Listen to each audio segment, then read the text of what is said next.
Hello Innovators, I'm Dustin Miller, PolyInnovator. Today I'm talking with Dimitris Lazarou. He is a brand identity designer, and after studying mathematics, he decided to change his focus onto design, semiotics.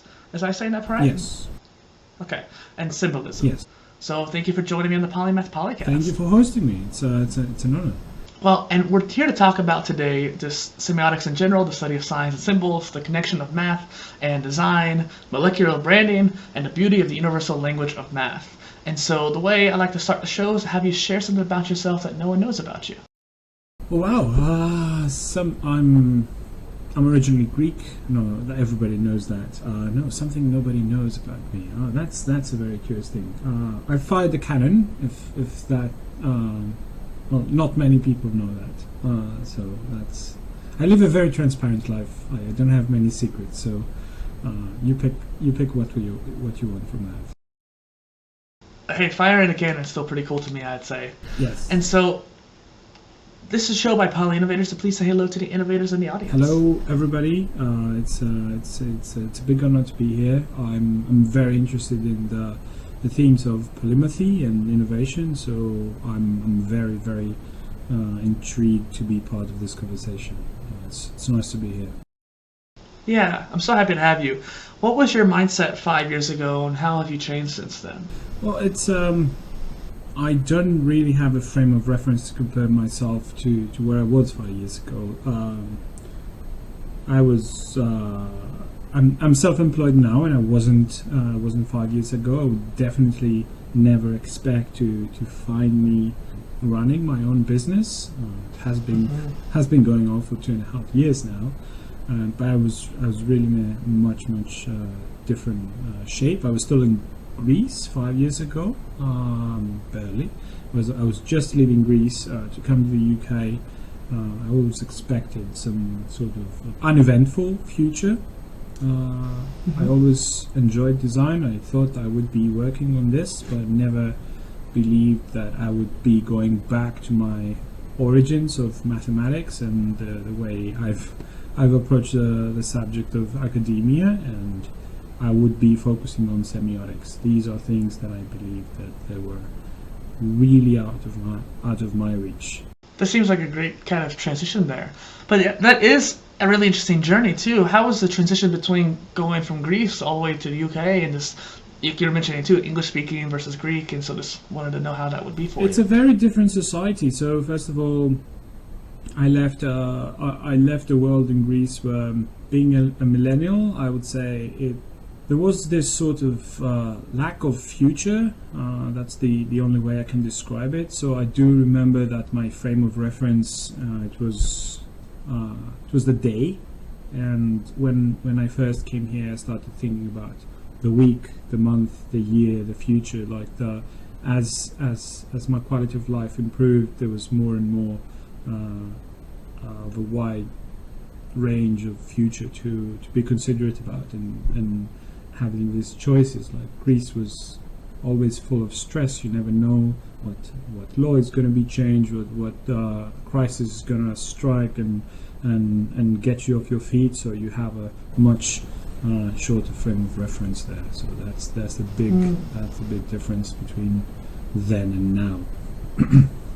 Well, and it seems like culturally there's kind of this carpe diem almost mentality where you're living in the moment, and that's a good thing too. I think a lot of people do need to be more present and being present in that certain day. Like, we're here today talking to each other. It's a great experience. It's gonna be a lot of fun, and we're both present here.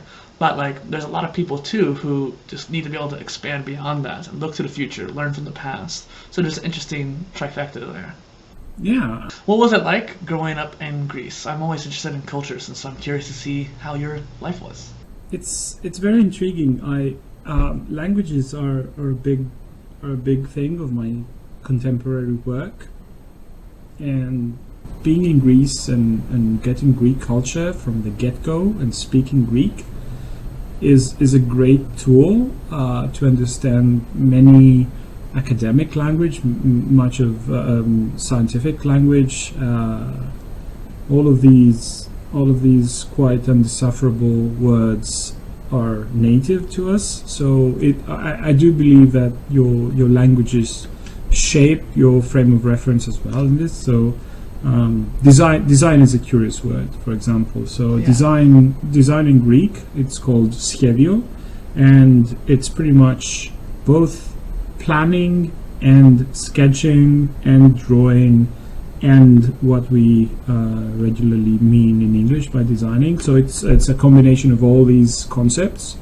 So for me, designing and planning, they're 100% equivalent, or sketching and planning, for that matter. So it's a very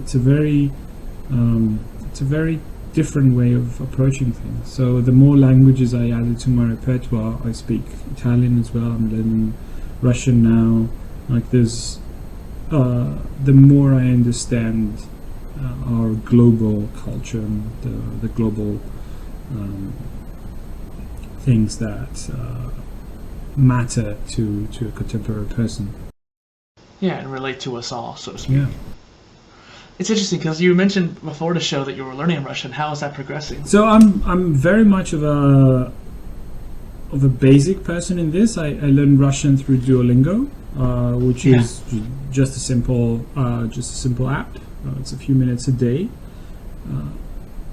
I always like when I add a new language group in my repertoire. So I don't speak Russian well enough to do anything, but I understand it more, and a few words of other Slavic languages now, like Polish or Bulgarian. Like I'll see something with it and I'll start deciphering it, which is really cool. I think it's the most exotic language that I've compared to Greek that I've started speaking.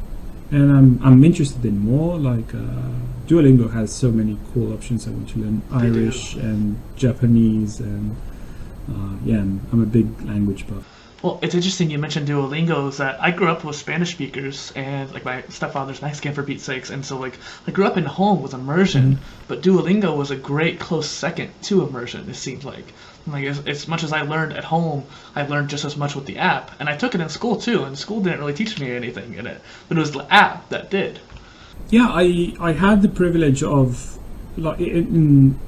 bilinguality in Greek is very important. Most people learn English at a very young age because the tourist economy is huge, so you have to be able to speak multiple languages, and then you get French or German in middle school. And I also learned Italian because I was envious of my sister doing Italian. That's a very niche approach, but I think that and I always had language tutors to do that, but Russian is the first thing that the first language that I'm self-learning.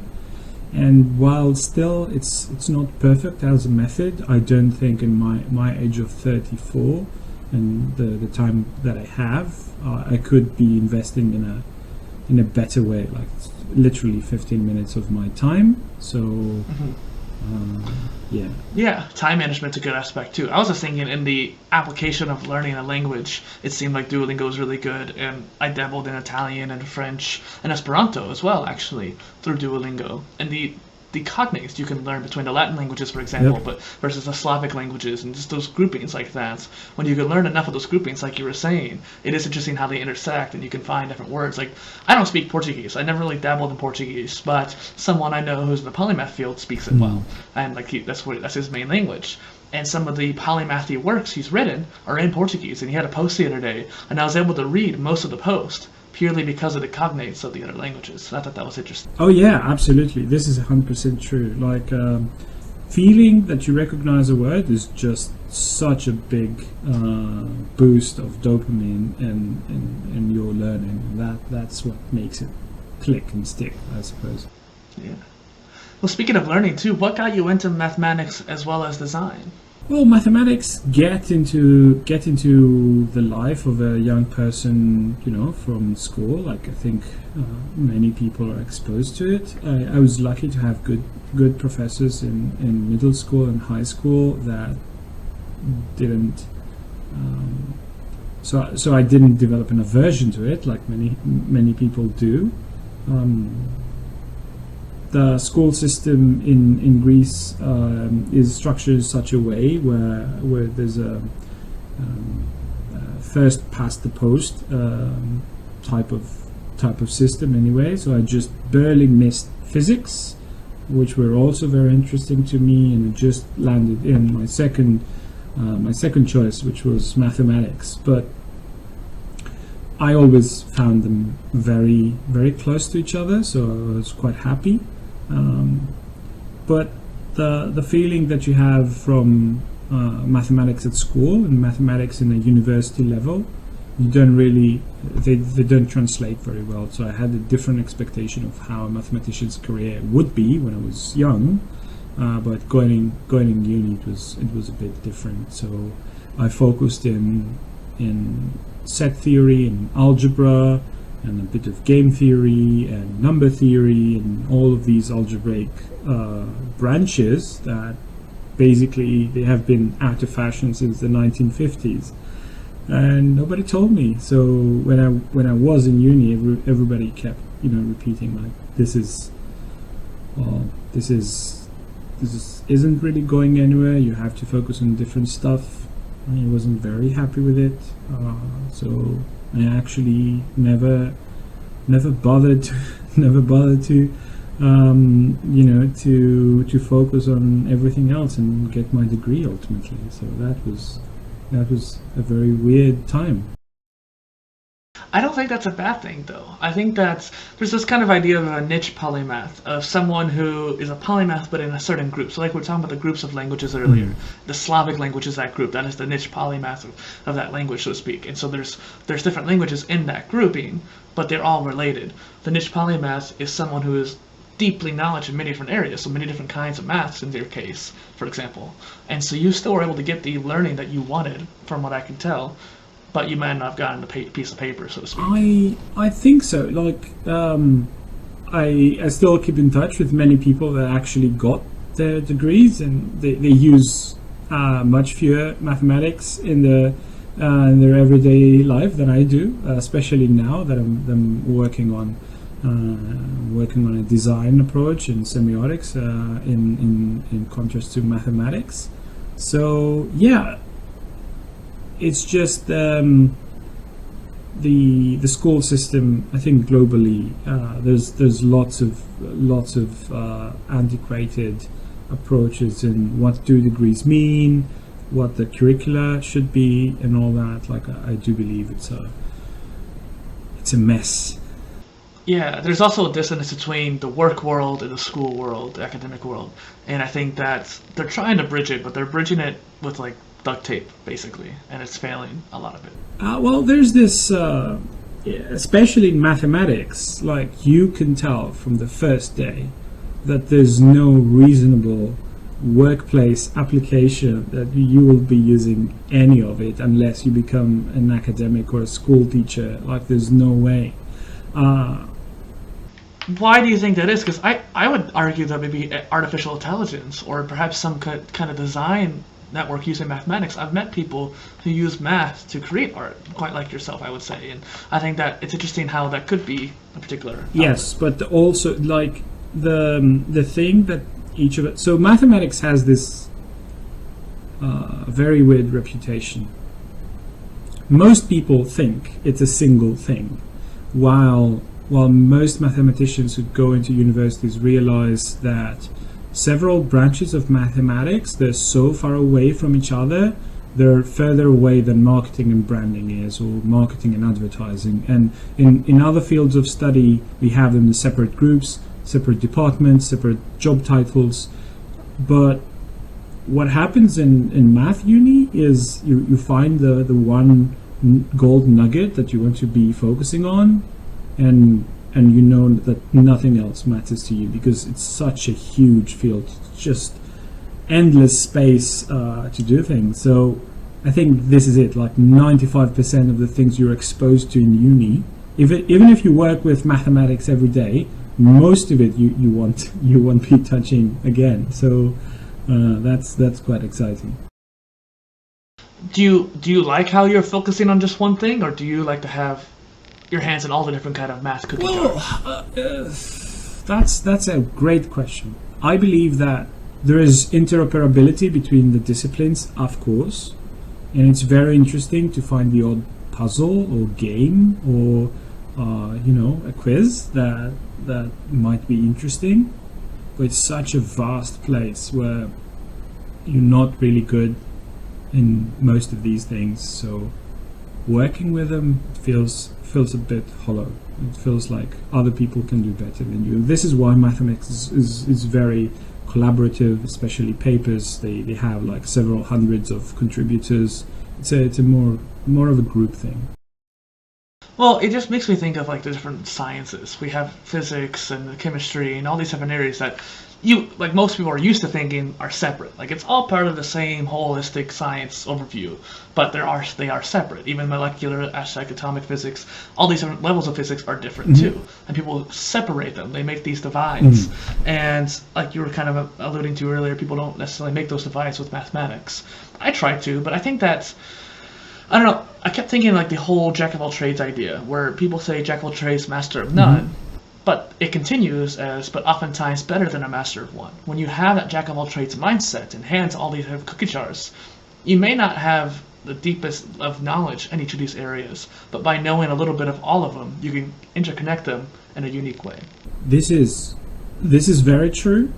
There are many ways that you can approach, like I passed some of my tests in calculus just by using overwhelmingly good algebra, rather than like bringing a different toolkit to the test actually helped. And of course there's collaboration between the fields, but it's not a matter of being jack of all trades, master of none in this specific thing. They're just further away, that finding the connection between these things is a field in itself. So that's why I was thinking about it, because perhaps we need more polymaths in that field of bridging them all together to find whatever new area of math we have not yet found. Yeah, absolutely. Like I do believe, and most mathematicians say this, and I'm going to add myself to the huge pile of people that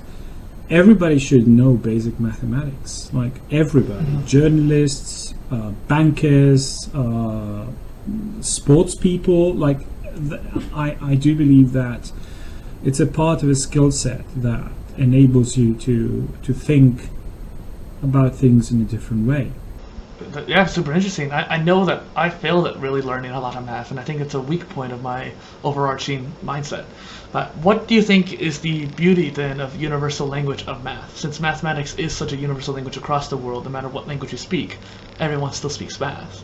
And so, what do you think about that? Well, it's actually one of the first ways we started using language itself.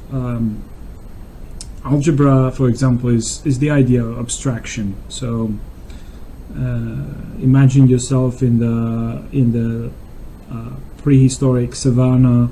There are 3 antelopes. There's a 4th antelope joining them, making the abstraction that whenever a new animal comes, there's more of them, or when one leaves, there's less of them. Then you start abstracting ideas and giving them names in such a way that, well, eventually this becomes a fully formed language, but it's algebra. So it is binding in such a way that it's really hard to ignore and avoid. But I do believe that many people, like, we don't send our best people in schools. So this is why many people develop an aversion to the whole thing and think of it as much drier than it is.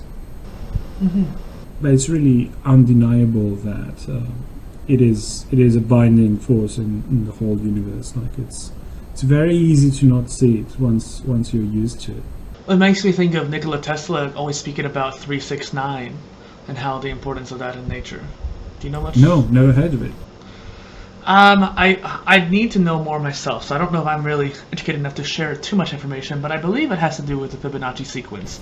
But how when you start seeing these spirals everywhere, like the spirals of a flower and how it starts to develop itself, the spirals of a tree and how over time it starts to grow out, and even just a spiral of a galaxy down to the spiral of just energies ourselves, the solar systems, and any level of extraction, you can find this spiral. And so Tesla was talking about how in nature, in the beauty of nature, the beauty of existence, you'll find that sequence of 3, 6, 9, and so forth anywhere. Okay, so I've heard of the Fibonacci spiral, which is a very intriguing concept. I think the Well, and I might be mixing those two things together. Like he called it the key to the universe, so to speak. Okay. Again, I'm not sure that I have familiarity with the 3, 6, 9 concept. To me, it's just the progression of 3, which is, quite symmetric and nice. This is double, triple. So the golden ratio it's the ratio between, like it's an uneven number. It's roughly 1.618, which is 1.618033. Yeah. So it's a cool looking number, but 6 divided by 3 is 2, and 9 divided by 3 is 3. So that's a different progression there. But anyway, it's just I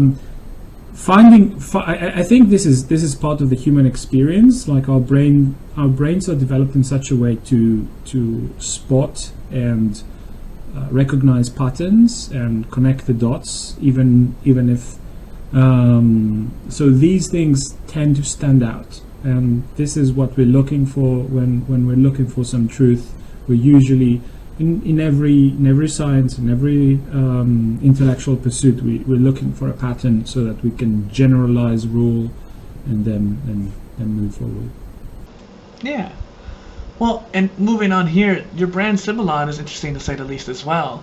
It has strong aspects of a bold design, yet it's minimalist. And so what are your thoughts on how it has evolved? 2 years ago, I started my business with my surname, like Laz Design, and I saw that link there too. I was still very interested in delivering great brand identity experiences to my clients, but I found that what was happening there was I hadn't done any serious positioning and branding on my brand. Like it had cool graphics, but didn't have any substance, didn't express really what I was going for. So I found a very powerful question, I think, in October 2019.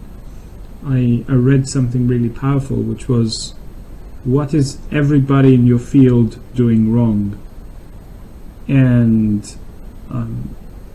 this started as a positioning exercise, but basically just dawned to me that many people in branding and identity don't recognize the meaning and the power of symbols and what we're actually doing when we decode messages with our minds. And I thought that this is pretty much criminal that I haven't touched upon this so long. So as I got deeper and deeper into it, I found out about the work of a semiotician called Charles Sanders Peirce, and I found out that he was a mathematician and that he was very interested in the things that I was told they were out of fashion when I was into math school, and there was a very high affinity between what I was doing and what he was doing and what I found interesting. And many semioticians and semiologists in globally they come from a different background of linguistics and literature and philosophy, so they didn't really appreciate the mathematical language that this man used. So actually, this was a place where everything started clicking together and becoming more and more coming together in place. Yeah, and it dawned to me that there is so much content, and not content in the content marketing type of thing, but there's so much substance to this research and somebody needs to start translating this in a language that most designers will be able to get, because yeah, that's important. Well, and when you said that question, it made me think like, okay, in my space, what are not people doing? There's not enough content. Like people aren't putting out enough content in my space. That's what most people, when it comes to being content creators or in polymath in general, like they're failing at. Like what is in this kind of niche or ecosystem, what are people failing at? That's what I agreed on there. And it's interesting how when you ask that question, it starts to become clear. So I like how you were able to evolve the brand based off of the changes you felt like you needed to make. I think this is one of the questions that everybody needs to take under consideration. If you want to do anything, if you want to have a fashion brand, if you want to have a plastics business, anything, you need to realize, am I putting in the world something that doesn't exist? Am I really taking a stand with the thing I'm producing and creating? And if not, why not? Like, is just a money making thing? Sometimes this is absolutely fine, having a tradable skill and selling it to survive. But especially if you sell a service of helping your clients stand out, you need to be taking a stand yourself. So what is it do you do exactly with your company? How do people work with you? So I make brand identity design. So this usually involves what people associate with visual design, logos, colors, typography. I pick things. This is part of my process, I would say. I make collections of elements that work well together, and they present a certain type of identity to the world. Sometimes this involves messaging, sometimes this involves some business model planning, sometimes this involves building a website. So creating and curating this collection and making sure it responds that the intended audience responds well to it. Like there's a good connection between these two things, the thing we're making and on the culture out there. That's pretty much part of what I do. But most of the deliverables are logos and colors and visual stuff. Well, it seems like it's almost like you're a polymathic designer in a way. You're taking a polymathic approach to it because you have to see things from a holistic view. Is the person that I'm talking to needing to work on the logos and getting a more branding aspect, or do they need to have more substance to it, more why behind it, and maybe they need a website in general too, like you're saying? So that's interesting. Yeah. I think it's there's a moral imperative if in every sort of culture work to make something that's actually useful and not just nice. So taking everything into consideration and learning more and more about how the human psyche works, about how the human brain works, how people respond to things, how history changes situations, like all of this is super important. So yeah.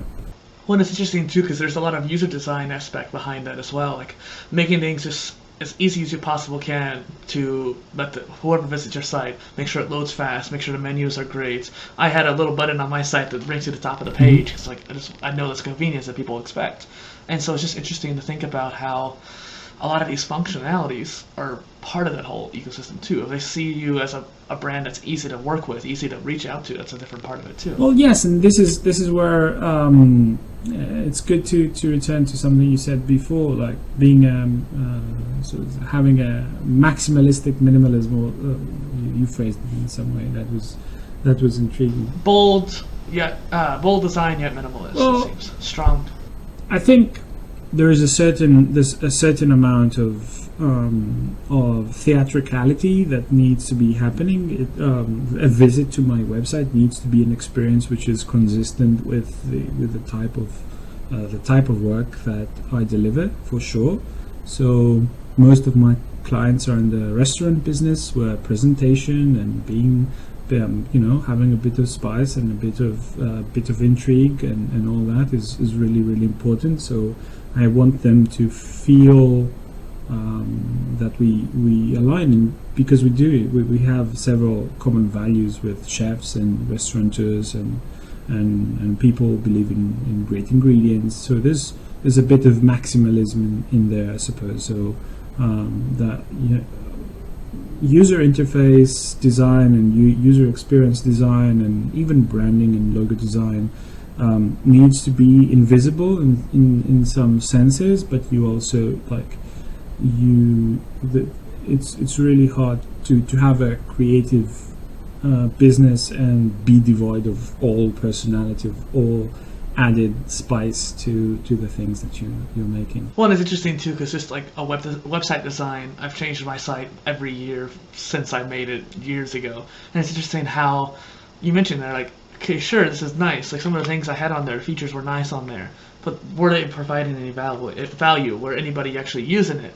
And I think it's interesting too, you mentioned how on your site, a lot of your clientele could maybe be restaurants. And one of your blog posts there is like, how many eggs do you need to make an omelet? And you're appealing to it. It looks delicious too. It makes me want to have an omelet now. But it's interesting how like that's going to appeal to that particular audience that you might, one of your audiences that you talk to. Yeah, I think it's not an effort that I make consciously. Well, it's always in the back of my mind what type of people I'm connecting with, but this is how I picked my niche. Like I always had the tendency of providing cooking examples. I love cooking. I believe it. What I share with chefs is the idea that you can be very technical and very precise and very scientific and very accurate, and at the same time be very creative. Because many designers feel that, technicality is restriction, that being accurate is a restriction, being scientific, knowing your chemistry, all that it takes the creativity somehow. But chefs are doing such amazing things since they discovered the science of what they're doing. So this is the approach that I want to have in my design as well. Like understanding how the brain works should help us be more creative rather than less. Well, I mean, that's how the Renaissance artists did it too. They were combining their knowledge of science and architecture and physics, and like Leonardo da Vinci's Last Supper has architectural perfections when it comes to the lines of the art piece. And it's interesting, the intersection between the more logic and the more philosophical, I think, is very important. So how do you incorporate game theory, and what is it for those who are unaware of your brand? So game theory literally comes in the stage of strategy and understanding how the rest of the players in the market are going to respond to the things that we're doing. So this is very, very important. Most branding frameworks and disciplines out there, they don't take the competition into consideration. Like there's very much of a vacuum in this. So what we're trying to do is we're trying to anticipate what the good players in the game that we're playing. So the game is the game of owning a restaurant or being in the food business, for example. So what are the available moves for each person to react to, and how can we topple the expectations by creating something that's both useful and bringing a new paradigm to the game. So it's just a matter of when we're done with everything, we just play a few years in our mind essentially on what is going to be the progression of the choices that we make essentially. It feels like it's almost kind of stoic in a way too, and just also trying to understand what particular outcomes might come into play. Definitely. This is it. Like just making sure you identify the options, that you weigh them, that you understand what other people are doing in the market, and having this in mind.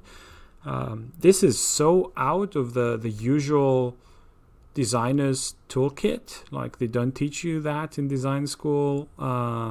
It was something that just for me it comes very natural, and it's very important. But most people, well, in design school you don't design for real firms, you design for imaginary projects and all that. So you never have the opportunity to anticipate market moves and Yeah, this goes back to that dissonance though of how work is in the real world versus the academic in world. design, I felt that so much more.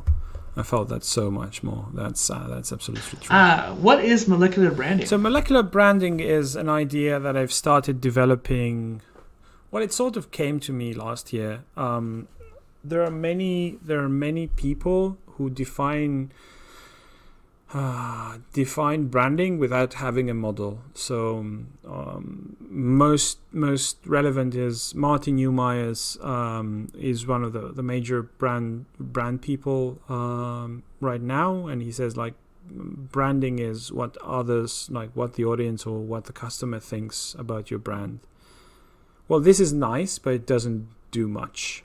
So for me, a brand is a set, but because most people don't know much set theory, I use the equivalence of a molecule to help them understand what is going on. So a molecule is comprised of atoms, like tiny blobs of matter, essentially, that are connected by some electrical force that keeps the whole thing together. So this is what branding is as well. There's a connection between the logo and the name and the market that they are and the attitude of the salespeople and the tone of voice in the brochures and the place in the city that the business is based on. There's a connection of points that the brand is comprised of, and so it works like a molecule because you keep connecting things, and eventually it becomes like an organic molecule in the sense that you put it out in the world, and then there are more things happening. There are new connections formed. There are things that are breaking off. So there are what I'm making is a model where designers can understand what is happening when they're branding, so that they have a useful analogy to fall back on while they're doing their work, and they understand how both the market, which is the exterior of the molecule, and themselves, like looking through a microscope, if they want to imagine it in such a way, they keep adding and removing things. It's a useful analogy. It's the same as the atomic model, that we described it as in the beginning.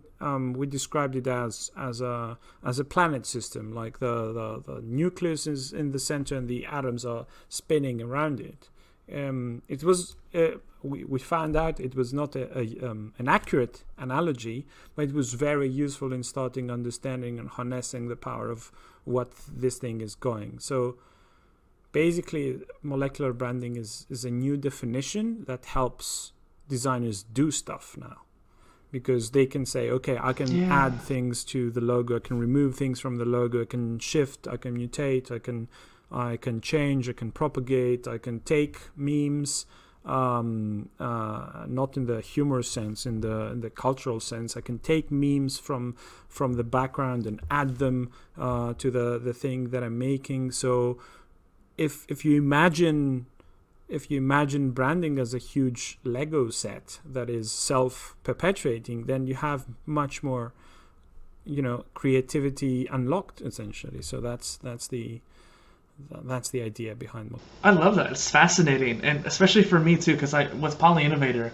I spent a lot of time with the colors and making sure the logos are right, and spending time just creating icons for the sake of having a consistency layer and having people say like, okay, there's these gears here. Let's make sure they match with the logo. Let's make sure they match with the overall idea of kind of this industrial vibe in a way, the innovation aspect. I think innovation is kind of like gears coming together, filing of a result, and it's just interesting how that all does come together. Like different social platforms, even your profile's on there. It's that holistic ecosystem that I call like the PolyInnovator ecosystem. Last time we spoke, actually, you made me think of Linus Tech Tips, the YouTube channel for computer. And it's interesting because they had this series where they buy pre-built computers from different companies that are common. I don't know if you've seen it or not, but literally, okay, you might like it because they literally go through each step of the process, and they kind of show this whole idea of a journey of like, okay, well, you have to buy the computer, you have to find what computer you need, talk to customer service to order it, and then have the process shipped to you. How's the shipping? How is the actual computer itself? Let's say you have an issue with it, and each step of that process is part of the branding of that overall company, and it's just interesting. Yeah, I think, even more from the social media or the internet ecosystem, like the big thing is what I call the cultural foundation, which is like basically the substrate of all symbols and all triggering points, all these atoms essentially that we share with society. So there's there's a collection of nerds, and there's a collection of the internet, and there's a collection of Greek people, and there's a collection of heavy metal music. Like they're all connected in some way, but there are specific neighborhoods where you can see how it works. But essentially, like humanity is all connected in a symbolic way, one way or the other. Well, and kind of going still back to that branding, how does one think like a brand designer? Ooh, that's a good one. I think many designers have different paradigms that they think they think the world in. So for me, it's the molecular branding paradigm. So I see the world. I see everything that we do as a collection of branches of science. So my handwriting, when I write a note, not to forget to buy milk. There's a collection of specific triggering points that show my the language that I'm speaking and my background and how sloppy I am or how neat I am or how thoughtful or mindful, or why did I pick the specific post-it note compared to the other. Everything that we experience in our consciousness is either an intentional or an unintentional message.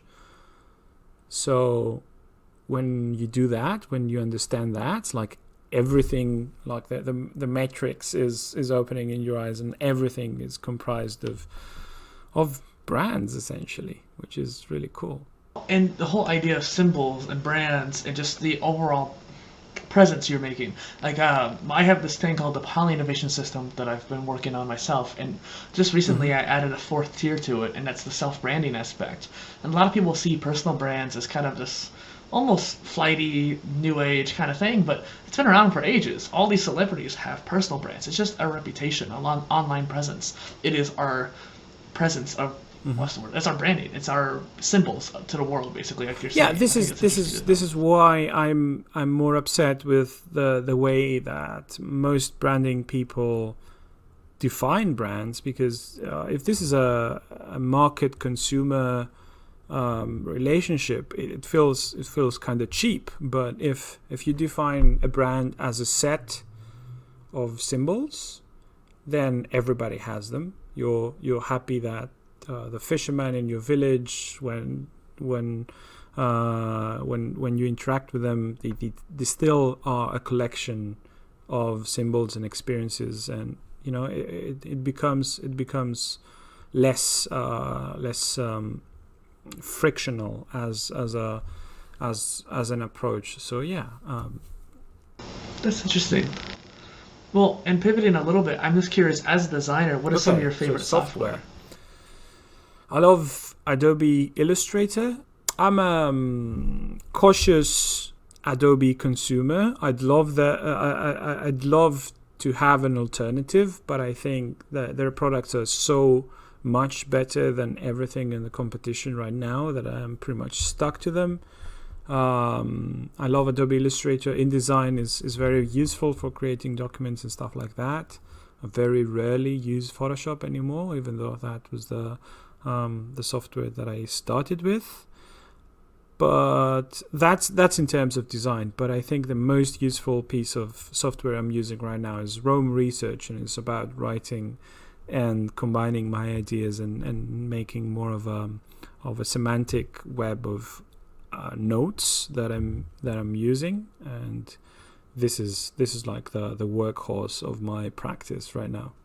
Yeah, well, with Rome, Hmm. Rome and Notion, which is the one I use too, we talked about this last time. It's like a second brain, and it allows us to kind of dump our ideas down, especially with Rome too, with the interconnection of ideas and tags, where you can really put together all these different separate but related ideas and have a nice formulated list of things that are related together that you might not normally I think of, which agree, is and fascinating. I'm very much of a stressful person, so the idea that I have an idea and I can put it down in black and white and just take it from my brain and leave it for storage in Notion or Rome or whatever. It makes me feel more calm in the overall way of things. I totally agree with Rome. I actually do disagree with Okay. you with the Adobe though, which is interesting because I grew up with a CS suite, CS5, CS6. I mean, granted, those are still pretty new, but once Adobe CC came out, I was like, I Hmm. don't want to pay a monthly subscription to a lot of these services, and so I use Affinity Photo and Affinity Designer, which you said that none of them really compete with it. So do you think that those particular ones? So I'm plagued by a curse of being a designer. So I notice some things that are not immediately evident to other people. I think Affinity software is great in general, but it doesn't handle type as well as Adobe Illustrator and InDesign. Kerning is a huge problem, and I cannot bear to see badly kerned letters. So I tested Affinity, and if I cannot be proud of the work that goes out, I can't. I'd love for an Affinity version 2. I'd love for them to be a great open source equivalent. I'm a huge open source fan. I'd love Inkscape and GIMP and all these programs having a better quality of tools out there right now. But for me, these tiny details that make up everything are really, really important. Some people don't even notice it, so all the power to them to use them. No, I mean it makes sense though. I grew up kind of more of a graphics designer versus Hmm. maybe like branding kind of thing. But I started using MS Paint of all things, and I still use it Yep. from time to time for pixel art. And it's just interesting how I've used Paint.net, I've used Photoshop for it or any kind of editor tool, and they're too much for the jobs that I need to do, and it bugs me. Like I can't sit there and do it. So I resonate with your whole idea there. It's like something there is tweaking with you wrong, and it's bothering you from doing the job that you want to do. There's this maxim that says the best tool is the tool which is available to you, right? So I'd happily work with Affinity if this is the only tool that I have right now. I have used Corel in the past. That's the software I started with actually, and Quark Express for typesetting. But right now, especially when working with text and type and names and logos, I just cannot spare the extra time to fix the software's mistakes. Not only that, just the brain power, the meta work. It was like with WordPress, there was so much meta work when it came on that platform. Always updating, always having to Hmm. go through different layers of extraction just to get to the point of writing. And so I never actually did it Yeah. on there. But as soon as I moved to Ghost, which is more minimalist, I'm able to go straight into Hmm. writing, and it's so much simpler. Yeah, that's absolutely true. I agree. Like simplicity is important. Having the user feel at home feels very, very important. It's just we're in this stage of our society right now where I think tools are becoming transcendental. Like eventually, with sufficient artificial intelligence or machine learning or things like that, we're going to each of us is going to have their own custom tools. I believe, like eventually, like you'll be asking for the software to do something, it will do it. So I don't pay much attention to the software right now. It's just something that It's just a exists. curiosity question. I always like asking what kind of tools people use because it's just interesting. Yeah, and I'm happy to endorse Adobe. Even as a consumer, I feel I feel they're doing subpar work in terms of how they could be doing things. I'm not happy. It's just I feel confined to their end results. Yeah. So, what is the balance between semiotics, strategy, and molecular branding? How does that trifecta work? So it's really hard. Being a self-employed person forces you to have a more fluid schedule, I would say, and focus and process and be a bit reactive, because that's the state of the world right now. So sometimes semiotics gets a big chunk and focus of my work. Sometimes the more branding approaches are more important. Sometimes strategy gets out first. Right now, I would say the balance is shifted towards semiotics, because I'm exploring so much of new ideas. Well, not really new, but for me they're new, and for the design world they're new. So I'm rediscovering so much lost knowledge, and it feels very. It's almost sad, but I know Charles Sanders Peirce died 100 years ago, and nobody really took his work under consideration. Like, well, a few people did, but very few.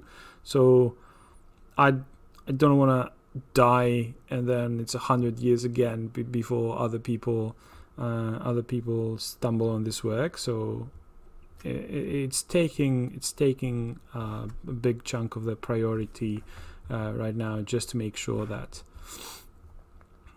it's going to be released to the public, and more people are going to be flocking around it, I suppose. Maybe you should write more on them too, so that way there's more content around them.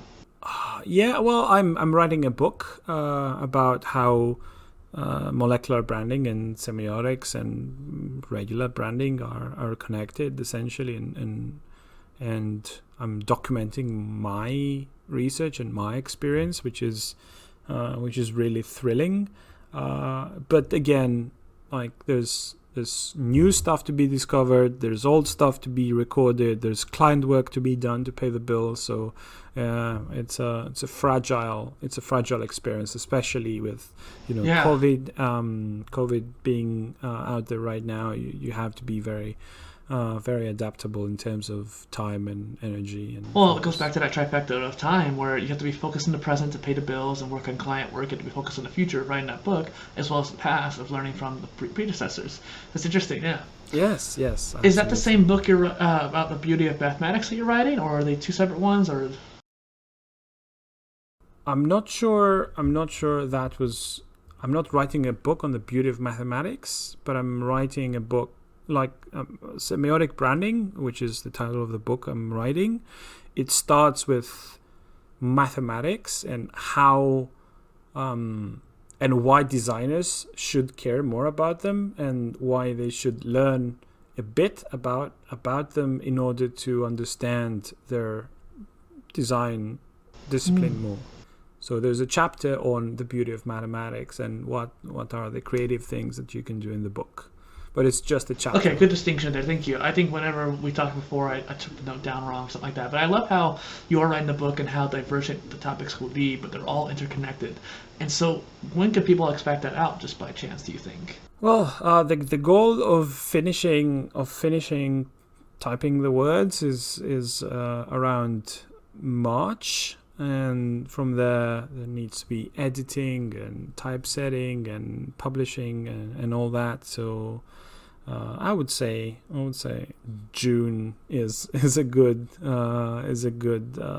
milestone for that. I don't want to make promises like it's gonna be out when it's out. But yeah, no need to rush per se. I was even thinking next year maybe with the time. I was just curious to see if people can expect it. And then the thing I was going to ask is, how have you balanced your interdisciplinary life? You have all these different areas. How does it all come together?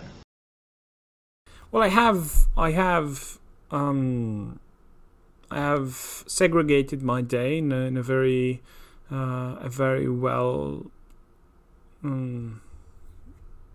well-defined regime, I would say. So I do 4 hours of client work every day, and I have 2 hours of what I call revenue tomorrow, which is marketing my business, finding new clients, speaking to people, sending proposals, paying bills, everything that is supporting the resources of my business. So that's 6 hours of strictly business work, and then there's 4 hours that I call exploration, which is studying, reading, typing notes, getting new information in there, improving skills, working out, things that improve me as a leader of the business, I suppose.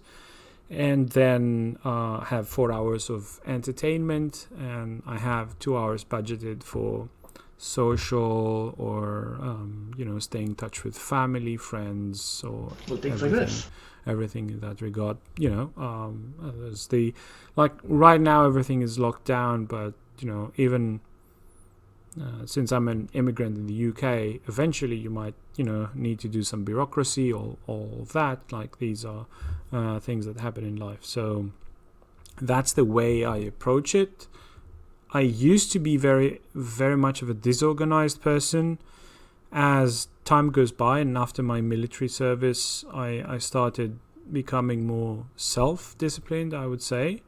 So right now I'm not that strict with this schedule, but it's pretty much the same amount of hours of each thing every day. Well, I'm sure there's a bit of wiggle room. Like, if you wake up an hour later, everything will just get shifted or something like that, per se, unless there's timed meetings. But yes, like again, when I came in the UK, what shifted was that I think in broader strokes right now. So instead of taking the day into consideration, I take the week into consideration. Then you take the month into consideration, and you're keeping assessing yourself. Like, am I spending my time wisely or not? But I'm very much of a documenter person, so I always track what I'm doing, and I document it, and I have my reflection time in the end of the day, in the end of the week, in the end of the month, etc. I love that. I think that, especially since you say you're a disorganized person before,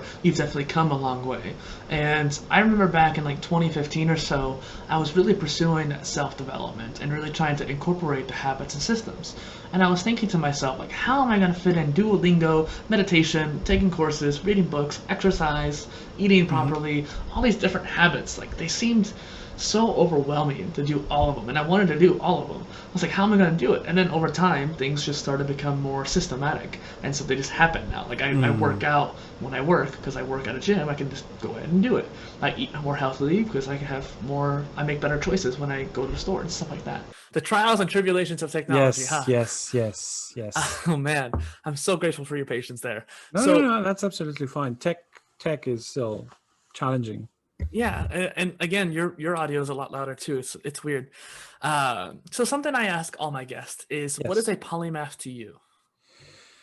Well, you mentioned before that being a jack of all trades, master of none. That's not the polymath for me.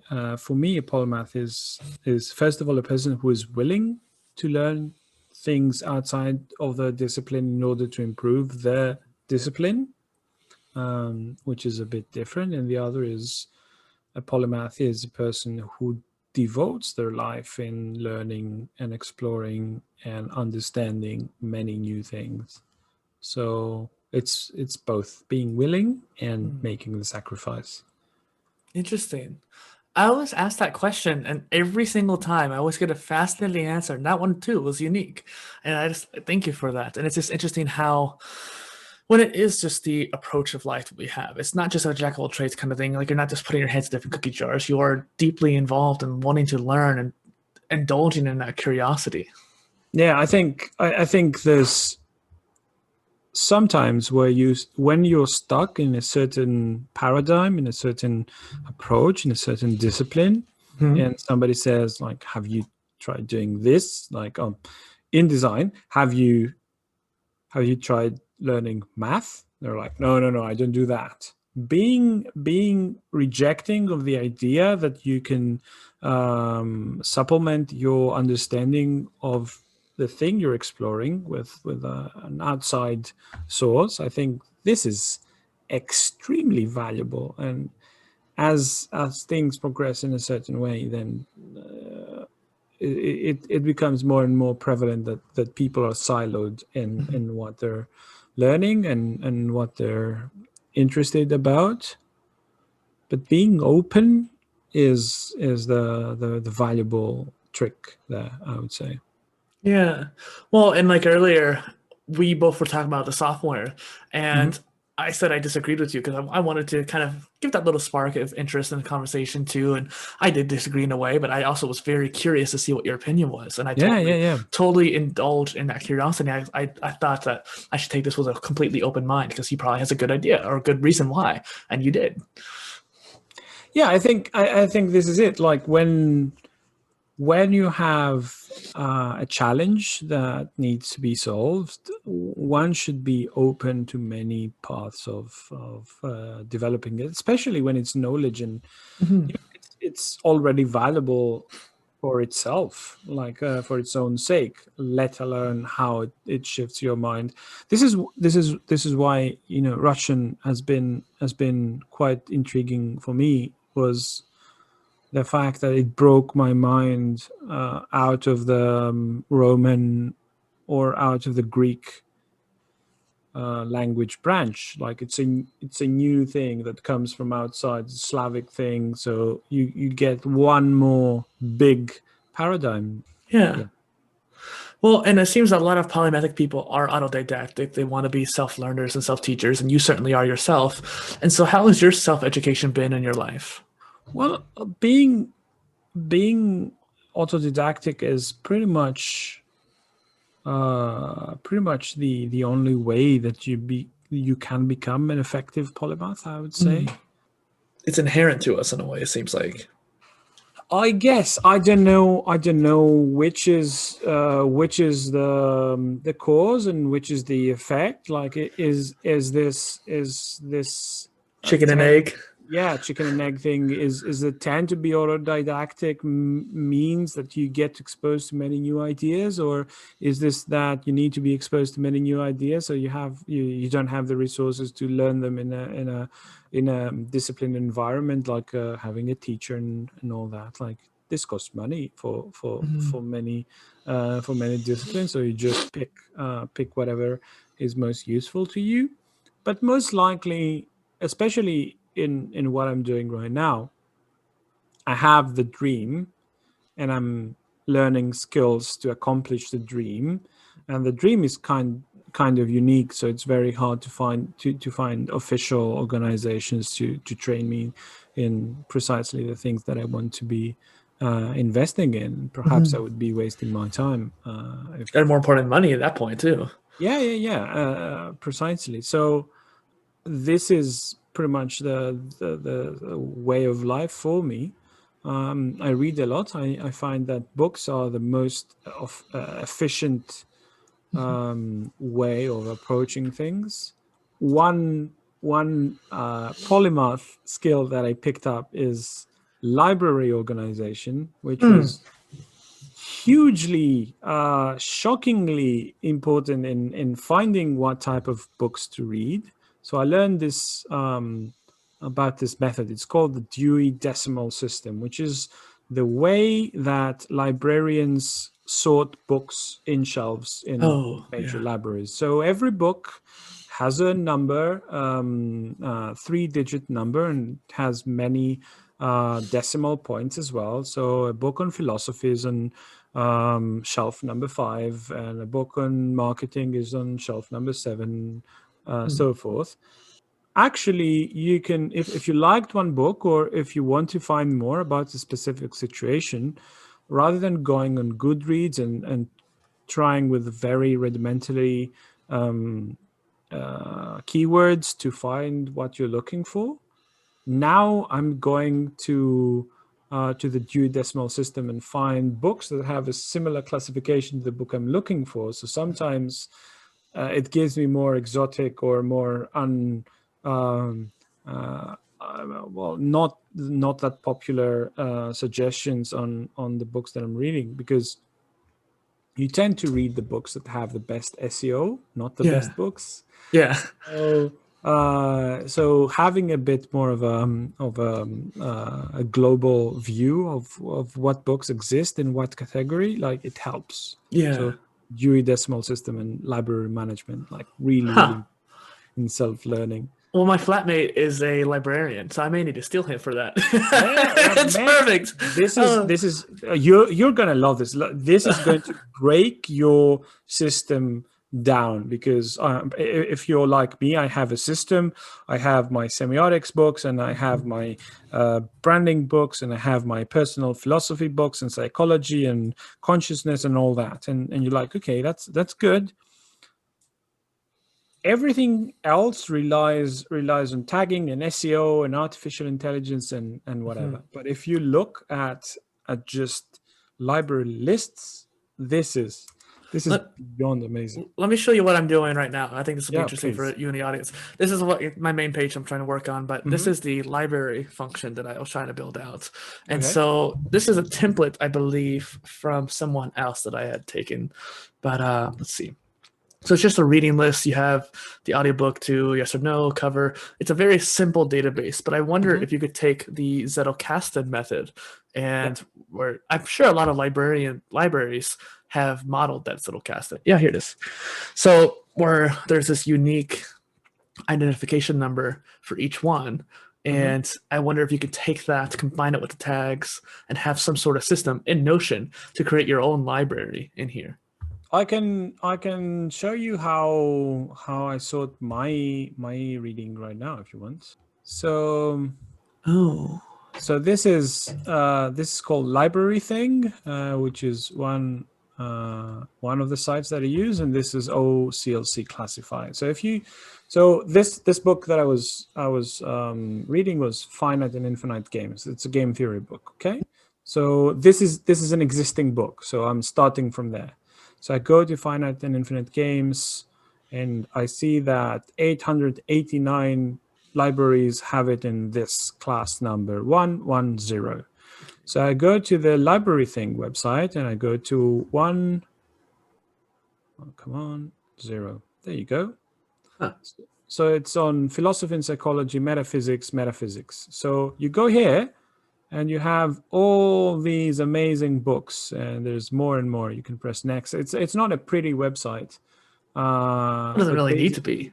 Yeah, you have a huge list. It's alphabetical order of books on metaphysics in most libraries. So you can find different approaches. So combining OCLC Classify and Library Thing, like that's give me a book. I'll give you an example. The Tao of Physics.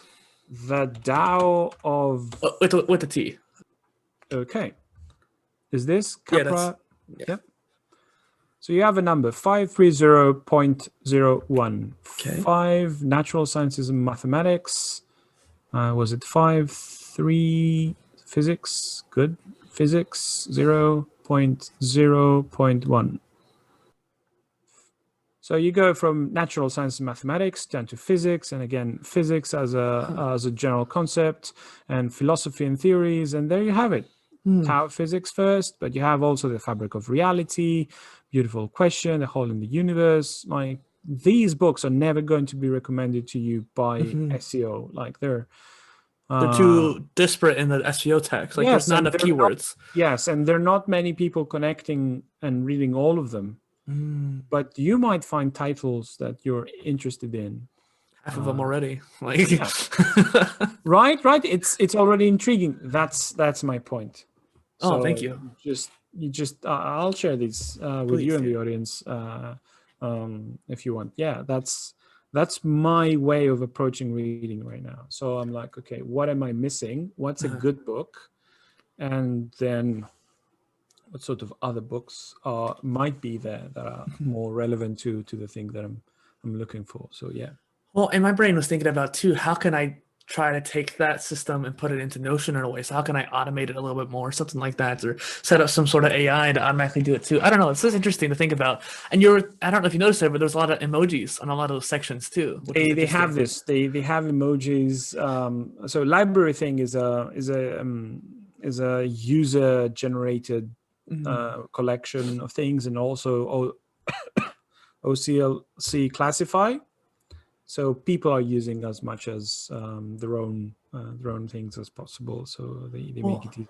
and I think this all shows the beauty of self-education, like how much we can actually do and the power of it. And so one of the things I've been working on is this idea of a modular degree. So a system that allows you to basically choose which path you're going to take. And you mentioned something very interesting earlier where you didn't think that there was a particular study for you out there. Like you had a particular niche that you wanted to learn about, but there's no official academia for it or academic Yeah. studies for it. And I had the same issue where I was looking at colleges all around the world and universities all around the world. I could not find one on smart city development. Now there's a couple master's degrees for it, but back then there wasn't anything. And I wanted to work in the smart cities.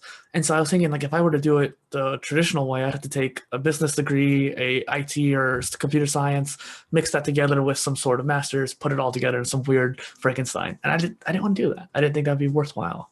So I Yeah, created my own. yeah, that's the whole point. Like discipline education has a place. I believe that some fundamentals in architecture or mathematics or physics or medicine, they're really hard to impart without a very rigorous 9 to 5 4 year education part. But it can be done, and sometimes it needs to be done unless you want to be doing something very, very specific. So it all depends on the stage where everybody is in their learning. Because Well, was there something that you felt that you missed out on since you were more self-taught? I had this very weird thing where I felt that I might be missing out, and I didn't, and I felt very much cheated out of my money. So when I stopped, when I was in mathematics and I already had lost my interest, I was already starting reading about design and learning more about design and getting books and trying to be self-taught and get tutorials from the internet and having this sort of didactic route. And I was looking for an answer to the question of what should I be designing? How do I decide if the logo needs to be red or green or has to have a heart shape or a square shape or whatever? How do you make the choices? So I thought, oh, this is probably the thing they teach you in design school. And I was wrong. I thought that being self-taught was limited. I took my paycheck, enrolled in pretty much the best private design school in Greece, or second best, depending on who you ask. And it wasn't enough. Like nobody really cared. So I just, eventually it's a bit of a racket. You feel you've already invested one year, so you might as well go and do the whole course and get your degree. And I got my degree in design, but still it wasn't anything close to the expectations that I was having. Well, and it seems with self-education too, you're more able to identify what you need to learn more. So someone who might be the same level as you per se may not be learning the exact same things that you were learning. Well, I think this is probably true, especially true in many of the most unexplored disciplines. Like, well, design feels very commonplace, or marketing or things like that. But as a discipline, like they're infants compared to mathematics, which has a history of like 3,000 years, or physics that has a history of 700 years, or like or astronomy even more. Like graphics design is like 40 years old. Yeah, it's At super most. small. So there isn't really a breadth of knowledge that can be imparted to you by the sages, like the accumulated wisdom of millennia. Like nothing like that is happening there. So, but in other things, there's sadly, if you're interested in say like space medicine, I've heard about this. Like there are some people who are very interested in how does healing people in conditions of low gravity, or being in space in general, like how the physiology of people change. There's no way you can prepare for something like this by yourself. It's a huge undertaking, and if you want to tackle it by yourself, it's going to take you like 5 times the time. But still, you're going to be landing in a field where, to make any sort of important learning progress, you'll have a foundation of medicine probably. By the time you're learning anything new, you're going to be on your PhD anyway. So you're expected to be contributing and be self-learning anyway. Like that. Yeah. That's what PhD people do. So I would argue even in bachelor's degrees, you're basically self-learning anyways. Most of the time you're studying from textbooks. Maybe not so much in design, because design, like you said, is a younger subject. But in most cases, you're just self-studying from a textbook and reiterating that in tests and speeches and essays. Yeah, that's true. That's true. It's just, I would say in design, there's still so much space for undergraduate people to contribute new knowledge, or self-taught people, or people without formal qualifications. There's still so much space to contribute something new. While in mathematics, like it's a postdoctoral. Yeah. That you're saying anything that is newsworthy to the discipline. Like and I was kind of speaking more in general about the schooling, but yeah, I get what you're saying. Something that you're developing, by the way, a product about storytelling and learning more about consciousness as a topic. Can you elaborate on what that entails? So storytelling has been a very weird topic to be approached, especially by designers. There's a great book called The Hero with 1,000 Faces by Joseph Campbell, and this is pretty much the primary resource that people get in terms of storytelling, especially when they're in the business space. And most information that gets out to designers or marketing people is secondhand analyses of this book. I'm thinking that there are more stories. There are other story formats different than The Hero with 1,000 Faces. Like, it's one of the archetypes, but it's not the only one. So I'm trying to make a collection of archetypes, plots, and situations, and dramatic tension points that essentially will be helpful in developing, in getting better at storytelling. They're gonna feel like tarot cards, essentially. The idea is that you have the giant, or you have the witch, or you have the horse, or you have the stealing of goats. You have things that speak to our psyche in the way we make stories. Like the village idiot is a very popular, something that many people understand. So there is no village idiot in the hero's journey, for example. So if you only learn about storytelling from this one single framework, you're missing many archetypes and many opportunities to tell different stories. So what we're going to be doing is presenting these archetypical ideas and symbols, essentially, in a more visual way. So it can be used for inspiration, it can be used for sense making, it can be used for modeling, can be used just as a general reference. So it's going to be an educational product that also has a physical form. Well, I think your particular viewpoint, I feel like other people could technically come up with that idea, but I don't think they can make it like you could. You have a certain viewpoint that really makes it more powerful, I feel like. Oh, well, yeah, that's the reason, I'm very open with sharing it without being released or anything, is precisely that. I think that there's lots of covered ground in understanding culture that I've done, in understanding stories that I've done, in understanding folklore that I've done, because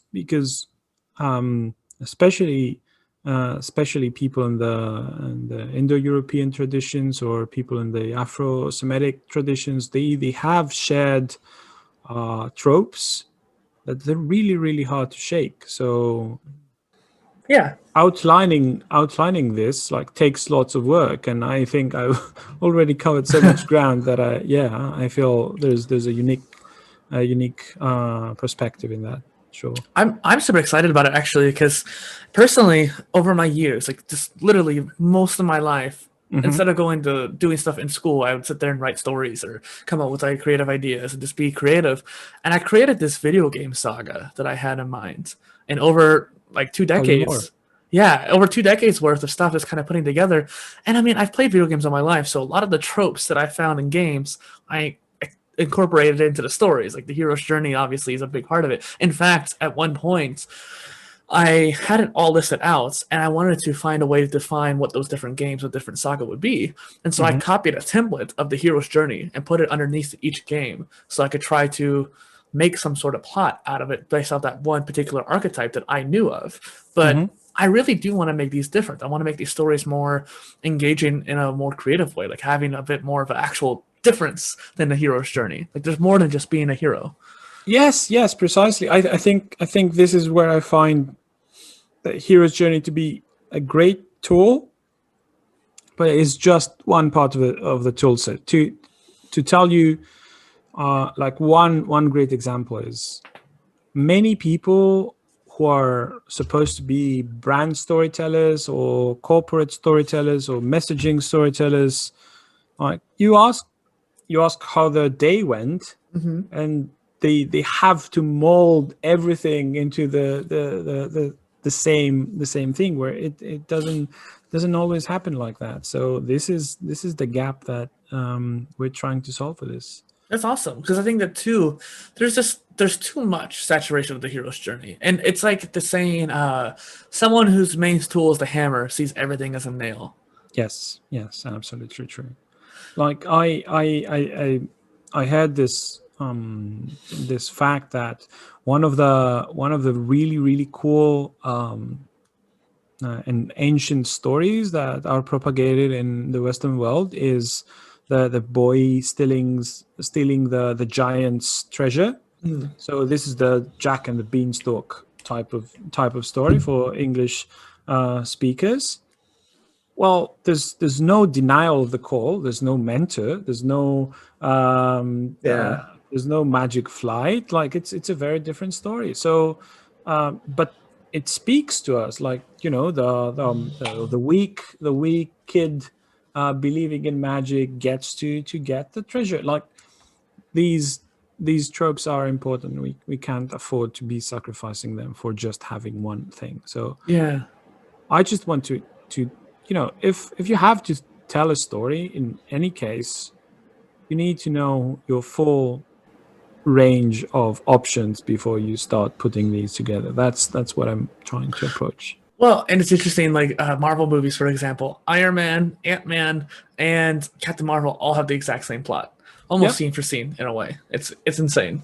The Force Awakens, Star Force Awakens literally had copied the New Hope plot scene for scene. Yes. Literally, like there's videos side by side. Yes. Well, Star Wars is a bit different because George Lucas is so inspired by Joseph Campbell, and he's actually he's the person who brought these ideas to the world. So it's so much of an homage. Like it's intentional. Like the likeness is intentional with a hero's journey. Like it's an artistic adaptation of that story essentially. But yeah, it's everywhere. Like So, something I saw on one of your profiles or site is, what does it mean to be a master alchemist of symbolism? Okay, so I believe that what I'm doing right now is not scientific. I definitely understand, as a mathematician, as a person of science, I understand that this is not scientific. Like molecular branding is not scientific, and semiotics. What is going on right now is still highly unverifiable. Mm-hmm. So what I'm trying to convey with this title is that this is an approach to try to be more scientific. Like alchemists were the precursors of chemists. They put the foundation. They tried stuff out. They wanted to become more scientific, but they were not. So there's still lots of vague things and lots of things that are taken in face value, and lots of maxims in the design world that they're taken into consideration. So what I'm trying to show is like there's still some creative interpretation of this whole approach. The intent is to make it super precise scientific fact, but everything is so vague. So I went with my words and the symbols I put out there to let them understand that there's a distance between what we're aiming for and what is possible right now. Mm-hmm. It makes me think of assignments that next start with why, though, too. The why, how, and what. And a lot of sciences, a lot of the how, a lot of the nitty-gritty often started more in the conceptual, the why, the philosophical.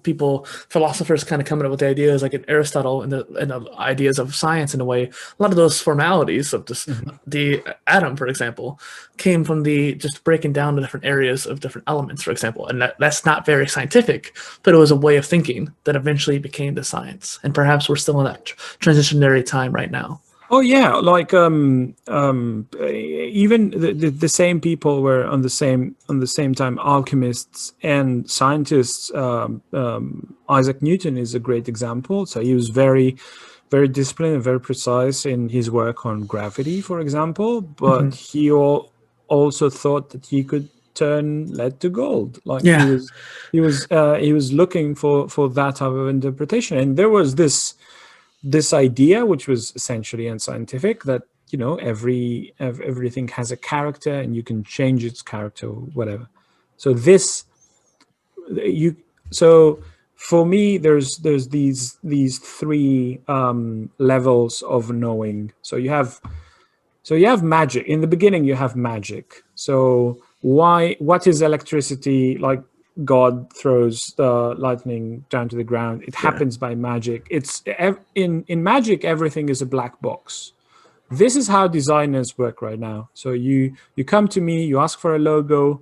I go back in my lab. Something happens. You have no idea what it is, and just bring it to you and say, "Here it is, done. Thank you so much."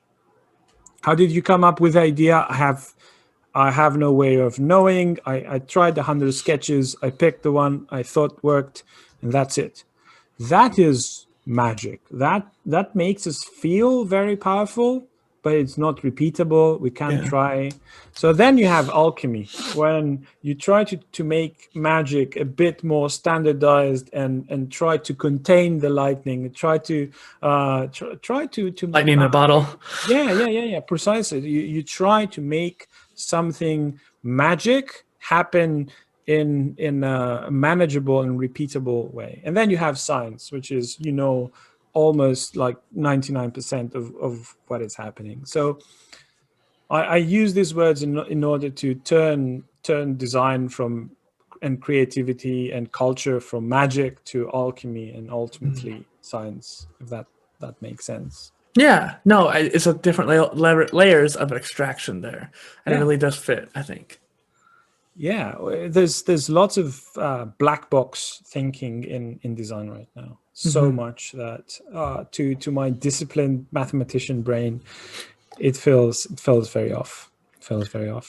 Well, personally, my principle in life is balance, and having the balance between the science and philosophy. What would be your principle in life? Balance. That's a good principle. So I need to find something equally profound.